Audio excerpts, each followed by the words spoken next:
राष्ट्रवादी काँग्रेसमधील शरद पवार गटाला सर्वोच्च न्यायालयाचा मोठा धक्का बसला आहे। सुप्रीम कोर्टाने अजित पवार गटाला घड्याळ निवडणूक चिन्ह वापरण्याची परवानगी दिली आहे, तर शरद पवार यांना बिगुल वाजवणाऱ्या माणसाचं निवडणूक चिन्ह म्हणून वापर करण्याची परवानगी देण्यात आली आहे।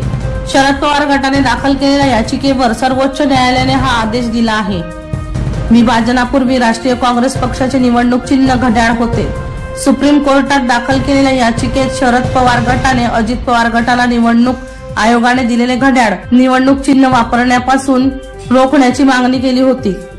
न्यायमूर्ती सूर्यकांत आणि न्यायमूर्ती विश्वनाथन यांच्या खंडपीठाने हा युक्तिवाद फेटाळून लावत अजित पवार गटाला घड्याळ निवडणूक चिन्ह वापरण्याची परवानगी दिली।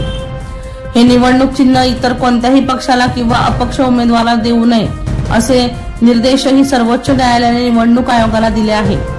घड्याळ हे निवडणूक चिन्ह न्यायप्रविष्ट असून त्याचा वापर निर्णयाच्या अधीन असेल अशी जाहीर नोटीस इंग्रजी, हिंदी आणि मराठी भाषेतील वृत्तपत्रांमध्ये प्रसिद्ध करण्यास न्यायालयाने अजित पवार गटाला सांगितले। सुनील पाटील यांचा रिपोर्ट, बुलंद पोलीस टाइम्स, जळगाव।